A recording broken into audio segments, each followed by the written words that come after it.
Hello, this is Nichole Hirsch Kuechle from My Healthy Beginning and coming at you today with simple food substitutions. So my goal is to make it easy for families, and I mean easy. So I want you to have baby steps. I want you to make gradual improvements to not only your health, but to the health of your family members at home by taking it simple.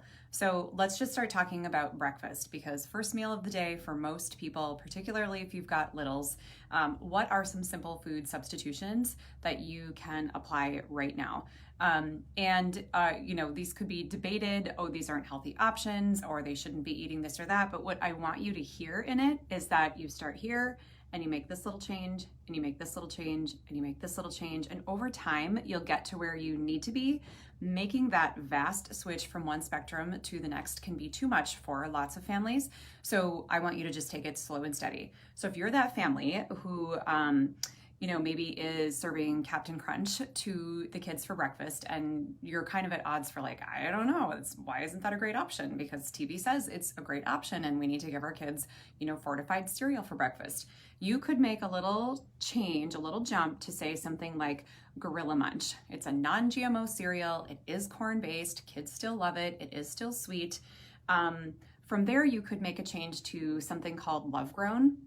Love Grown cereal is great, particularly if you need to avoid the kind of difficult to digest corn, and if you need to avoid gluten. So the Love Grown cereals are rice and bean based. I know it sounds crazy, but it is delicious cereal. It's, kind of tastes like candy, to be honest, because there is still sugar in it, but it is, you can replace your Cheerios, and I think even sort of like your Frosted Flakes style. Don't quote me on that. I just don't remember exactly on that one. And still sugar, right? But just easier to digest ingredients. So you could go like Captain Crunch, Gorilla Munch.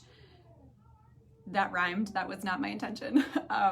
To Love Grown. And then, eventually you could move away from cold cereals and maybe you look at like hot cereals. So I grew up with like a cream of wheat. So maybe you could do like a hot brown rice cereal or something that's more whole grain based and gluten-free. So just less inflammatory.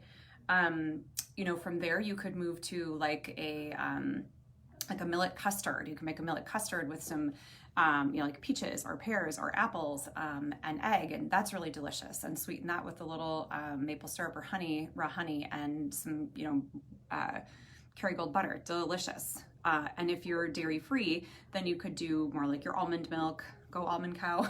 This is like the new love of my life, my almond cow.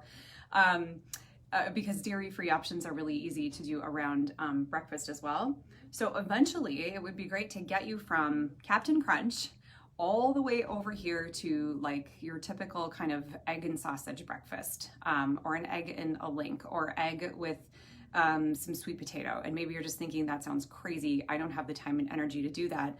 But when you just are able to, heat up the vegetables you had roasted for dinner last night and you scramble a couple of eggs or throw a sunny side egg on the top, you've got a delicious hash that's beautiful and tasty and flavorful. So you've got some really, really easy ways to substitute what you might be doing now in terms of how, just to get you to that better place and to a more whole food based breakfast.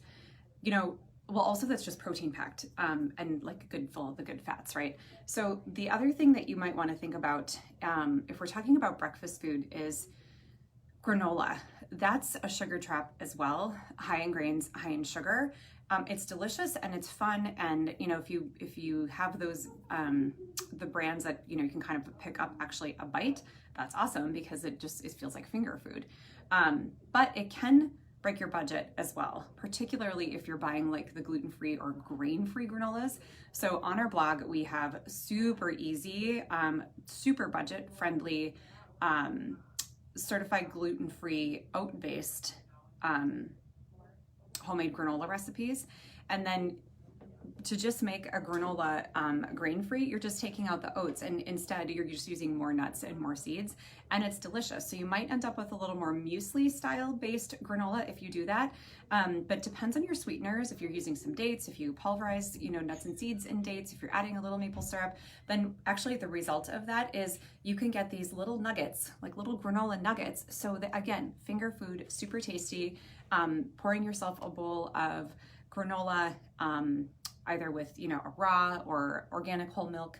And if you can't do milk, then with your almond milk or, you know, cashew milk, whatever it is, becomes really nutritious, super, super tasty, and totally simple real food substitution.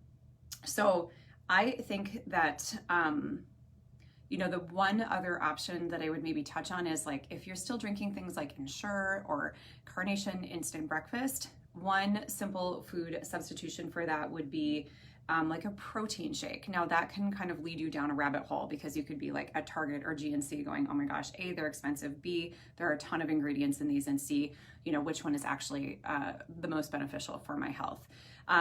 You know, I can only speak to the ones that I have tried myself. What I love about the Standard Process Complete protein shake is it's whey and rice based. So if you can tolerate both of those, you do great. I've actually even seen people who don't do so great with grains do really, really great with SP Complete. It's what they actually use in their 21-day purification program, and people do really well with it. There's a chocolate, there's a vanilla. They also have a whey-based SP Complete that has no flavor, so you could throw it in with anything and get that additional protein.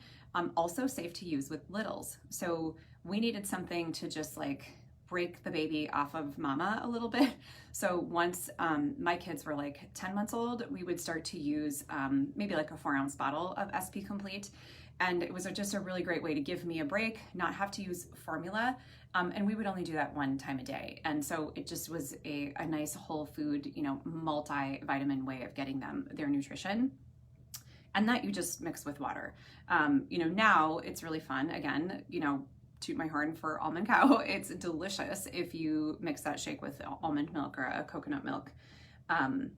The other one that I love is the KOS family of KOS. They have some really great shakes that are, again, whole food-based vegan options, super tasty and delicious. Dynamic paleo protein, again, fantastic. Stevia or monk fruit sweetened chocolate or vanilla. Those options are tasty on their own with water, and also really delicious if you are kind of boosting them nutrient-wise by adding nut butters or fruit or whatever in your blender and turning it into a smoothie.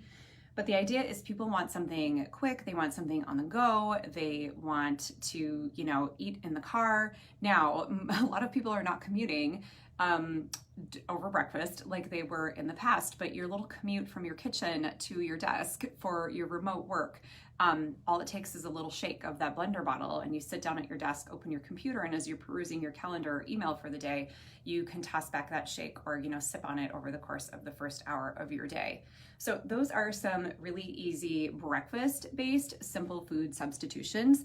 I would love to know if you have questions, if you have comments, if you have ideas, if you have suggestions of how we can give you more of what you're looking for in changing things out, changing foods out, one little baby step at a time to give your family more whole food-based diet. Thanks so much for joining us.